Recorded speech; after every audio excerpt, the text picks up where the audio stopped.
So the episode you're about to hear was recorded at the Cheltenham Literature Festival, and every single fact in it is from the book. So it will give you a good idea about what you're going to be buying. It was an awesome gig. Hope you enjoy.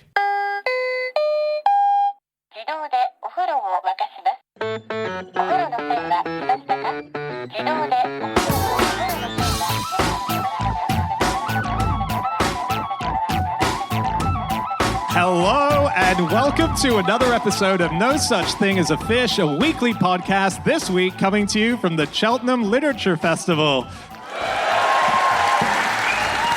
My name is Dan Schreiber. I'm sitting here with Anna Chazinski, Andrew Hunter-Murray, and James Harkin. And once again, we have gathered around the microphones with our 4 favorite facts from the last 7 days. And in no particular order, here we go. Starting with you, Chazinski.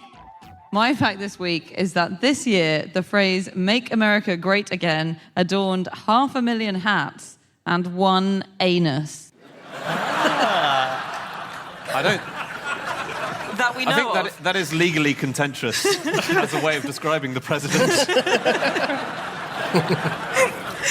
So this is, of course, the MAGA caps. If you weren't living in a cave, the MAGA appeared on lots of caps that were sold throughout America. But also LGBTQ performance artist Abel Azcona had himself tattooed, stenciled on the bottom with "Make America Great Again," with the MAGA. And he said it was a subversive action. So he said, "The anus is a land of pleasure and a terrarium of empowerment for many." I don't know, a terrarium. It's very unusual word. I thought a terrarium was where you kept ants. Yeah. No, that's a formicarium. Oh, a formicarium. A terrarium is where you keep, like, snakes and things like that. Oh, right, okay. So that's much better, right? Is it where you keep... Surely it's just a place that's full of earth. Yeah. I mean, already it's vexed, is the point I'm trying to make. So he concluded that writing a fascist political motto like that, his words, not mine, in my anus, is a clearly critical and subversive action. And so that's was why it he did in the anus, is what you're saying? Oh, God. I think it was... It's important to know this, Andy.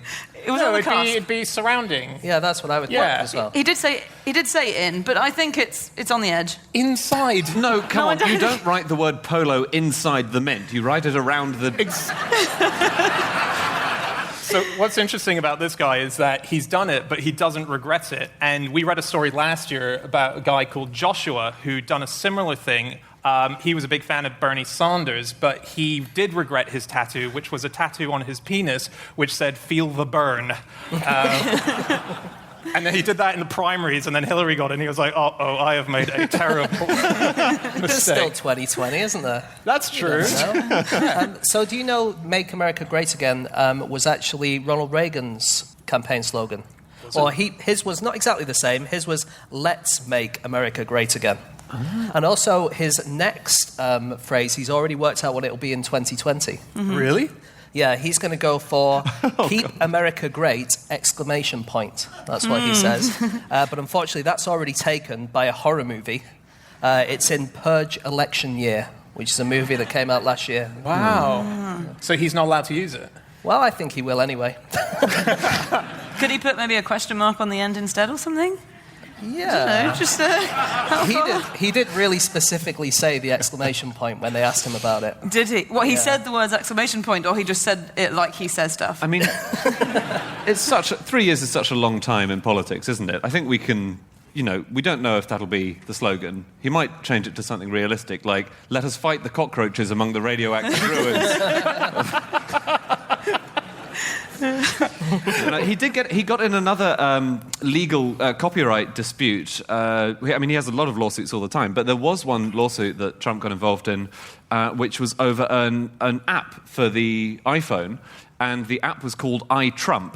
Okay, so it was, and it was against a trumpet teacher, an amateur musician. He's a 40-year-old guy called Thomas Scharfeld, and they had this, I think, a 6-year legal battle where Scharfeld represented himself in court against all of Trump's lawyers, and he won.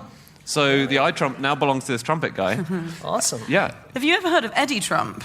No. I don't heard of this guy, but so there's this pair of brothers, real estate developers, called the Trump brothers. One of them's Eddie Trump. In 2013, ABC News had a list of the top 50 most influential, ultra-high net worth individuals. There was one Trump on it. It was Eddie Trump, bizarrely. But in the 1980s, they had this real estate company, and Donald Trump found out about it when he received a letter accidentally sent to him, which was meant for Eddie Trump. And so he spent the next many years trying to sue them for using the Trump name, his own name, on their business, despite them being called the Trumps. And he lost that case. But that's amazing. Similar. One of my favorite Trump stories from this year, and it's made it into the book under the title Protests, Non-Dirty, because we have a dirty protests section, is that a US cabinet member, who's Wilbur Ross, praised Donald Trump's trip to Saudi Arabia, saying it was so successful that there wasn't a single protester, failing to recognize that protesting is illegal in Saudi Arabia. And he was on a TV show talking about it, saying it was fascinating. There was not one bad guy with a bad placard standing there doing anything. And when the reporter said, yeah, but that's because he would go to jail for up to 15 years if he was standing doing that, he went, in theory, that could be true. Yeah. But really, it was amazing. Just no one was there. And it was... Well, he's not had the best time abroad, has he, Trump? He went to the G20, and he was sat next to, at one of the dinners, the First Lady of Japan. And he said it was quite tough to sit next to her because she didn't speak any English. The problem is, if you go on the internet, you can look at videos of her, and she speaks perfect English. Oh. So just completely faked it. Amazing. There was one line of his which I think encapsulated a lot of the whole presidency so far. This was something that Dan found. He said, he was interviewed and he said, I think we've had the most successful 13 weeks in the history of the presidency. Unfortunately, he said that only 11 weeks into his presidency. Actually, we wrote an article in the book on the inauguration, and we did it in numbers because that was obviously the big thing where he said, biggest inauguration ever, period. And Andy did this whole article about the many little numbers that didn't get reported. Do you have any examples? Yes. By any chance, what was there? So the crowd was meant to be 1.5 million, and actually it was worked out at 300,000 to 600,000, which is still a lot of people. What, you mean 300,000 to 600,000? Sorry, I don't mean minimum 3, maximum 600,000. No, you're right. Okay. What else was there? There were things. The number of cans of ravioli that were confiscated by security for being a potential risk to presidential security. Yeah, that was 2. That was 2. Yeah. What was the thing about Don's Johns? Oh yeah, all the portaloos for the crowds who turned up were brought by a company which is genuinely called Don's Johns, and they feared that people might make jokes about this, so they covered all the labels up with blue tape on the day. So it's quite a thin-skinned reaction. And they also confiscated from people coming into the inauguration bananas. So if you had a banana, it wasn't allowed in unless it was sliced. So they would say, may I see your lunchbox? I'm sorry, that banana's in full form. We're going to have to take it from you. So another thing that Trump said that people called into question this year was that he invented the phrase priming the pump. Do people remember that? So he used the phrase prime the pump, and then he said, have you heard that expression before? Because I haven't heard it. I mean, I just made it up a couple of days ago. That's just the kind of thing I have to do.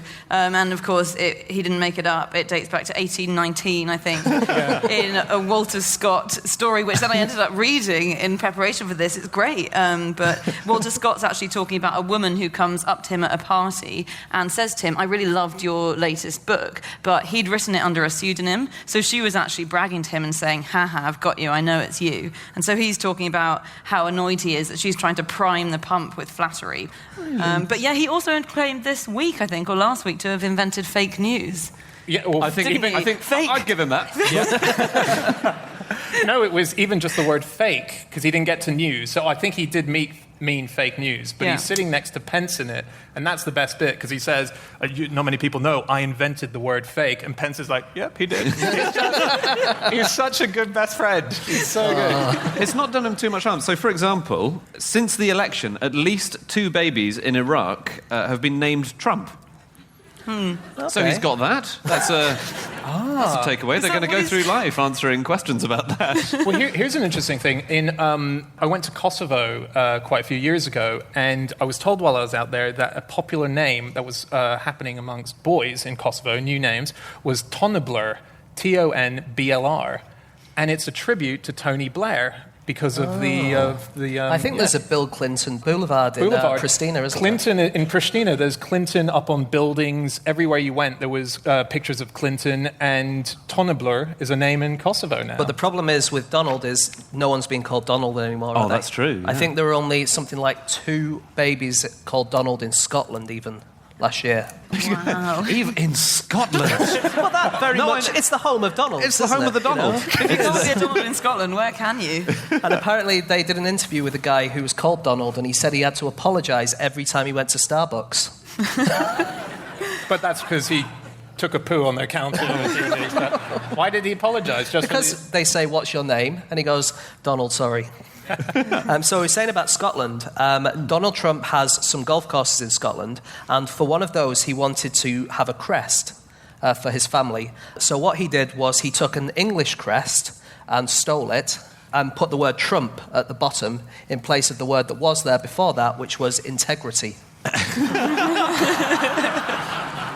That's incredible. We're going to have to move on to our second fact because we're running on a tighter podcast schedule tonight. Okay. So we're going to move on to our second fact now, and that is James. Okay, my fact this week is that EastEnders star Adam Woodyat was beaten in the London Marathon this year by a man in a sleeping bag, a woman in a full-body dinosaur suit, and a man carrying a tumble dryer. So he did the course in 7 hours and 4 minutes, which is... Is that slow? It's quite slow, yeah. Okay. They reckon one of the reasons might have been because he was doing so many selfies on the way. Okay. But yeah, there were 73 world records attempted at this year's London Marathon, and 39 were broken. So the sleeping bag was broken, the dinosaur was broken. The fastest marathon ever run by someone dressed as a witch was broken. That was by Nicola Nuttall from Pendle, and she thought she'd broken the record last year, but they nullified her results because her skirt was too short. Oh. Yeah, apparently witches have to have a certain length of skirt. Did not know that. How short was Adam Woodyat's skirt? I mean, are there any EastEnders fans in here except me? No, wow, not a single one. Wow. No overlap between Cheltenham Literary Festival and EastEnders. They all look like Emmerdale fans to me. Yeah, you're right. Well, he's always doing embarrassing stuff in EastEnders, so this just fits with his character. Maybe it was a bit of method acting. No, I'd never really heard of Adam Woodyat before this. Well, but he seems Phil like Mitchell a great... once flushed his head down a toilet, okay? Did he? Yeah, he did. Oh, my God. I have a question about the sleeping bag person. Yes. Did the sleeping bag person run it with the sleeping bag on this way or this way? Oh. Sorry, I should clarify for people listening to this because it's an audio thing. The thing is, how many ways are there? You said this way or this way. Yeah, no one's at home going, well, there's at least 6 ways. Sorry, okay. I reckon, and I don't know this, but I reckon it must have been like this way. Oh, I see. Yeah, thinking about it, that makes most sense. You're right, yeah. I think like one of those sack races. Yeah, but I think I would run faster if I unzipped it a bit at the legs and had it on over my head with some eye holes. Eye holes, but you can't have eye holes. It's a world record. Oh, cheating. sorry. Come on. Is that cheating? I Yeah, think it's so. It compromised the sleeping bag, I guess. Yeah, and some other records beaten. The fastest marathon as someone dressed as a swimmer, a star, a crustacean, an elf, a fast food item, and a toilet roll. Dressed as a swimmer? That's the least effort I've ever heard anyone put into a costume. It'd be great when he passed the starfish and the crustacean because he could just make it look like you're seeing an underwater scene. Yeah, did he have to act out like he was swimming? No, he just wore trunks. Right. Yeah, that's not. If anything, that should be faster than the runners because he's got less air resistance. He should have won the actual marathon, shouldn't he? Yeah. What's amazing as well is none of these are set new records. These are all broke existing records. So there must be a massive list somewhere where people are going, I really want a record. What do I need to do? Oh, I can dress as a giant hot dog. Okay, I'll go and I'll try and smash that one this year. So that's all they've done, right? Yeah, I guess you're right. What about this tumble dryer guy? Oh, well, I can't remember his name, it's in the book. He basically decided he wanted to carry an item of kitchen equipment, and it was allowed to be any of them. But he tried originally with a fridge, I think. See, I would have gone spatula. I would have immediately... He tried with a fridge and then decided it wasn't really working because it was too big, and then went with the tumble dryer. And apparently in his hometown he was practicing and he kept being stopped by the police, who thought he was the world's most brazen thief. The great one is the gorilla. I'm sure. Yeah. Did you guys see the guy who did the marathon as a gorilla? He was a policeman, was he? Yeah, that's right. So he completed it by walking as a gorilla, and it took him how many days? He didn't walk as a gorilla, did he? He was like on his hands and knees. He was on his hands and knees. He was quoted because he was stopped halfway through the race or along the race, asking any advice for anyone who wants to travel as a gorilla in a marathon in future.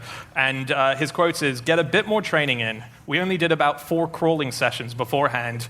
I'd also recommend painkillers and bloody-mindedness. Anyway, I better get crawling." Even worse for him, they confiscated his bananas at the entrance, didn't they? So unfair. But he was even slower than Adam Woodyard, wasn't he? He was like, was it 6 It days? takes 6 days and 6.5 days. Yeah. That's Yeah. a lot slower than Adam Woodyard. In Adam Woodyard's defence, he wasn't there for a week. No, you're right. But I think in order to get a medal, you need to do it in something like 6 hours. So he was only really? 6 days out getting a medal. But there is a lot of sport in this book, isn't there, Dan? There is. I was going to say, can I quickly read out my favourite sport fact from this book? Now, this is a fact that was found by James, and that is a non-league footballer in Aberdeen missed the goal so badly that they found the ball 1,800 kilometres away in Norway. So his shot went past the goal, it went into the River Dee, and it just went into the North Sea, and it just floated away. And then ages later, because for the fact that they had the name of their team on the ball, they got an email from a small island off the coast of Norway called Vanna, who said, "We've got your ball." And so they returned it, and they have the ball back again. That's so sweet. Yeah. There was actually, this week, there was a 5th League football match in Romania that had to be called off before it finished because all of the spare balls ended up in the river. So they had like a dozen spare balls, and then they had to finish. It was something like the 58th minute or something. They had to end the match because they didn't have any balls left. Wow. So these things happen. Stop playing by rivers and seas. We should move on to our next fact again, okay. slightly Blimey. tightish. So we're going to move on to fact number 3, and that is Andy. My fact is that the Queen's nickname is Gary.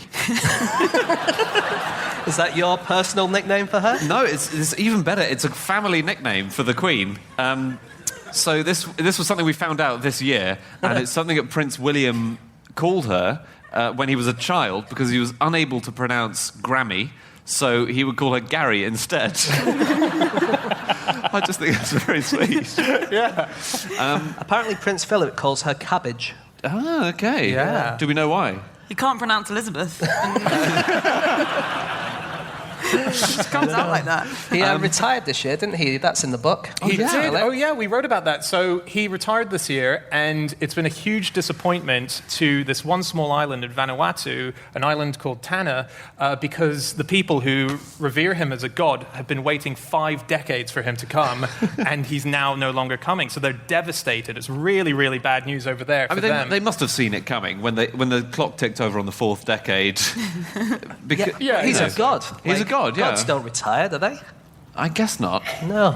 Apparently, one of the things about that is if he and the Queen ever went to this island and the Queen ever witnessed him publicly drinking kava, the local drink, then local etiquette dictates that she would have to be instantly executed by a single blow to the head with a vegetable.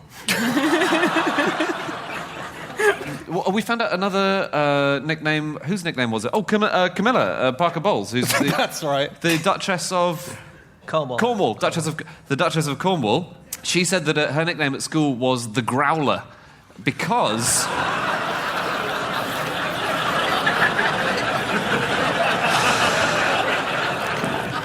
I expected more from you, Chelsea.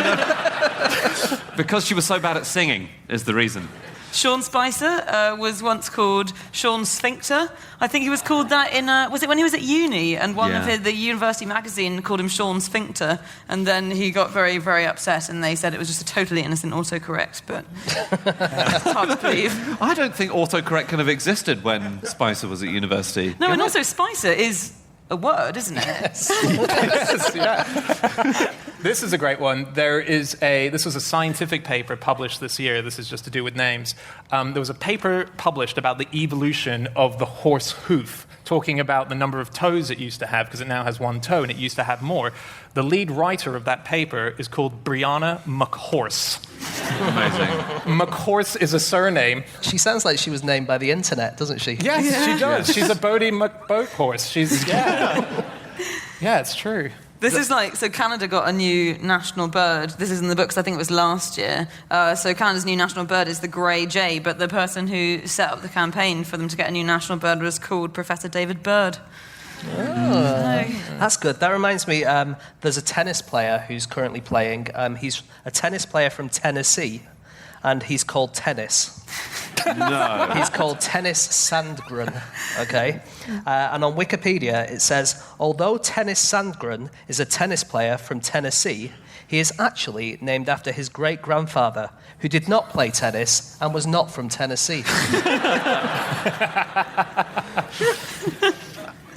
James, you found out about the names of the year. Oh, I love those guys. Yeah. There's an online competition every year to find the best named person, and it's all real people from all over the world, and it's done by an online vote, and I'm sure you have some of them. Well, I know that the winner was Boats. Yeah. Have you just said to James you found out about the names of the year and then relied on him? No, I've got them here, but I didn't want to take credit for them. Well, let me say the people who Boats beat to get to the final. He beat Eliza Fox Teets, Bird Love God, Aphrodite Bodycomb, Quindarius Monday, and Andy Brandy Casagrande IV. But we've actually, as we were writing this book, we've come across loads of better names even than those, haven't we? Yeah. I really like, this is one that's under the entry Kinky. This is further down, but just for the sake of knowing, Europe opened its first sex doll brothel this year. And it has a staff of 4 dolls. And staff. Just letting you know, it's in the book.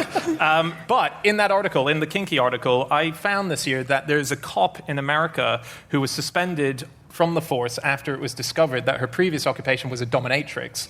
And that's what she did. And her name is Officer Hyman. That's her name. And she was told she could stay on the condition that she passed a psychiatric exam to prove she wasn't prone to using excessive force. Did you guys see Tatler released a list of poshest baby names in the last couple of weeks? It was bizarre. So it shows weird self-awareness of Tatler to say, these are the poshest names. We know about this, if we know about anything.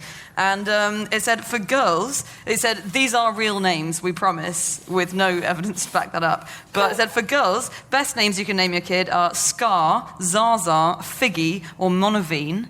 And then for boys, you could call your son Barkley, Mal, which presumably ironically. After Chairman. Well, I guess so. Well, you wouldn't call him Chairman, would you? Other names they recommend for a boy, Wigbut. Wigbut. Wigbut. Yeah, so maybe rethink your Uxorious, Quail, and Peter, but starting with an N, but the N is silent. Oh, God.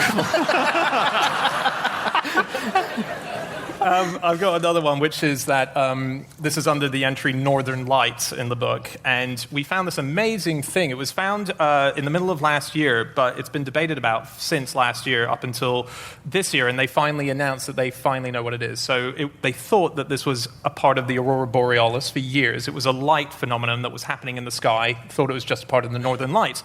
And there's a Facebook group of aurora spotters who kept looking at it going, I'm not sure that this is the Aurora Borealis. And it turns out they were right, that it was this amazing new light phenomenon that's been there since we've had eyes and seen things. And maybe even before that. And maybe even before. Well, actually, that's a good point, yeah. So just like 2 days before we had eyes, that started. And so that's incredible. Unfortunately, it has been named by the public, so it's now called Steve.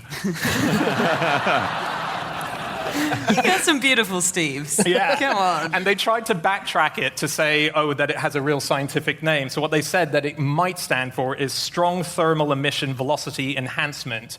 But actually, it's named after a cartoon called Over the Hedge, which is a sort of animation for kids, and it's a talking squirrel who names a hedge Steve, and that's why it's got its name. I think just don't ask the public to name things. Don't ask the public, yeah. There was an orangutan with white fur. It was that was found this year in Borneo, and they asked the public to name that. It's the first albino orangutan that these guys have ever found. And the public actually came up with a decent name, which was Alba, meaning white, which is quite good.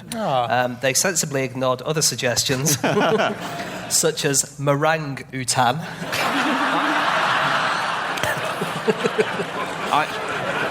I stand by my decision to submit that. And Orang-No-Tan. Which is really good. They are. You should have gone with that. All right, we're going to have to move on to our final fact of the show. This is my fact, and this is under Queensland. Australian Queensland police successfully lowered crime rates this year by asking victims to stop reporting crimes. So this was discovered in a report that's been carried out, I believe, from 2011 to 2016. They noticed that the crime rates had gone down. They thought this is going great. But then they noticed that there were all these things that were leading to the fact that no crimes were being reported. Amongst them were things like they didn't say that something was a crime. They would say it was an unfounded thing. They would write to the people who had reported crimes and say, just want to check that you actually did want to report that crime. Let us know in the next 7 days. If we don't hear back from you, we'll just assume you didn't want to report that crime. And so as a result, they lowered it by a huge amount. It was they discovered 22% of all the cases that were logged in the police force were using this method to stop it from being reported as a crime. And the reason being is they were getting mounting pressure from the government saying, your crime rates are so high, we need you to get them down. And they went, well, there's a very quick way that we can do that. But did you see the other way they tried to... Brisbane's in Queensland, right? Yeah. Okay, so this is another way they tried to cut down on antisocial behaviour. Brisbane launched a Don't Be a Dickhead campaign. Oh, yes. Yeah. Apparently, Queensland Fortitude Valley's police guy, Simon Turner, said, dickhead is a term that means your behaviour is unacceptable. Oh, what? You're either a decent bloke or a dickhead. Well, this casts a very new light on my school days, I must say. Yeah. And while this was happening, there was a Queensland banana farm worker called Lee DePau, and he tried to impress a girl by jumping into a river after drinking about 10 cups of goon, which is like wine, I think. Goon is boxed wine that comes in what looks like alien tinfoil with a little thing, and then you press it. With a box outside it. Yeah.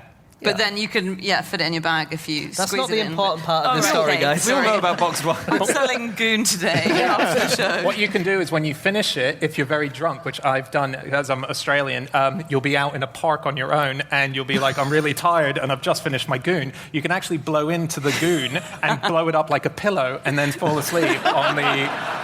So it's a really practical drink, actually. You can't do that on an empty bottle, for example. And they've never thought of that in their marketing, and I think they definitely should. Very good point. Well, he could have blown it up and used it as like water wings or something, because he jumped into this river to impress a girl and was immediately mauled by a 3-meter-long crocodile. I don't think water wings stop crocodiles. Well, he managed to fight it off, but the lady he was trying to impress, Sophie Patterson, said, being attacked by animals doesn't really do it for me. Yeah. She's a weird one, isn't she? Well, she did say, I'd have to be quite twisted to be impressed by that. So, yeah. One of my favourite criminals of the year he was in the balloon section, and he was a man who was fined this year by a court in Canada for flying up in a chair with lots of helium balloons attached to it It's a real thing. He was inspired by the film Up, and he did it to promote his cleaning company. Another cartoon. Another cartoon. He was trying to fly high enough to see Steve. And he flew up. He flew up 4,000 feet. He flew up 4 kilometres. Sorry, so 4,000 metres. 4,000 metres in the air. 2 commercial airliners flew underneath him while he was up in his chair. He landed safely. He injured his ankle slightly on landing, but he was otherwise fine. And the court fined him. They said he had been, what was it? Unconscionably stupid. Yeah. But you can't agree with the court. I mean, you just read that story and you go, what an absolute hero. Look, I know I should disapprove, but my God, that's cool. This was my favorite crime story from the year. A used car dealership in Fort Worth and Dallas was being robbed so many times, just constantly getting robbed. The police weren't able to stop it, that the guy who ran it, the owner, bought a guard dog. So he was like, great, guard dog here, stop the robbers. Did not stop the robbers. Robbers came back, robbed the place again. Then, as they were leaving, stole the guard dog with them. Poor guy. There was also a good, similarly fitting crime. It was a news crew had gone to cover the problem of urban crime in Albuquerque, and as they left their van where they had all their filming equipment, and they went to film about urban crime, and they came back in their van with all their stuff, and it had been stolen. And so Michelle Donaldson, who was the news director, said, "I have one rule, that you should never be the lead story in your own newscast." This has violated that rule. Andy, you went on a trek on the internet to find as many bandits as you could, didn't you? Oh, yeah. So you get people nicknamed the such and such bandit because they robbed, a particular kind of place or a particular So one thing. example is the coast-to-coast bandit who only robbed banks in New York and Los Angeles. Yes. And there was the lunchtime bandit who only robbed banks between noon and 1 p.m. and the bag trick bandit who kept putting his hand in his pocket and pretending to have a gun, but he didn't have a gun. That was his clever trick. And the spelling bee bandit? Spelling bee bandit. Oh, the spelling bee bandit, he would pass a note to the cashier in the bank saying, "This is a robbery." And this one probably doesn't need explaining, but it's the Texas butthole tickling bandit. I knew he was from Texas, I think that's why he got that name. I knew you were going to read that one. I liked one of my favourite criminals was in North Carolina, and so this was this year when a $500 million opium growing operation was busted, and it was when an investigator visited someone on a completely unrelated matter, knocked on this guy's door. He was a farmer, knocked on his door, and he opened the door and said, "I guess you're here about the opium." I am now. I really like this one. So when we decided that we were going to write this book, we started this document between us, and every week we started putting in sort of our favorite headlines or little facts that we found. And to begin with, we didn't know if this would work as a book because we'd never done it before, we'd never tried. And I saw this one fact which was sent by James. You put this into the document, and I thought, oh, this might actually work. And it was an arrest, and it's under in the book arrest, human. Surprisingly, we have an entry which is arrest, non-human. A man in India this year was arrested for trying to create a fake ID card using the name Osama bin Laden. So he thought, this will work. I'll just put Osama bin Laden's name on this. Not only that, he uploaded a blurred picture of Osama bin Laden as the picture of his ID card. So the police investigated and they arrested the man. The man, it turns out, his real name is Saddam Hussein.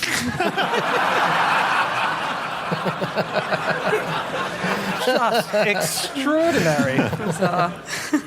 Okay, that's it. That's all of our facts. Thank you so much for listening. If you would like to get in contact with us about the things that we have said over the course of this podcast, we can be found on our Twitter accounts. I'm on @Schreiberland, James. @James Harkin. Andy. @Andrew Hunter M. And Chazinski. You can email podcast@qi.com. Yep, or you can go to our website, nosuchthingasafish.com. We have all of our previous episodes up there. Our book is now out. It's November the 2nd. Yeah, it's in shops. Please buy it. Thank you so much for listening at home. Everyone in the room here at Cheltenham, thank you so much for being here with us tonight. We'll see you again. Goodbye.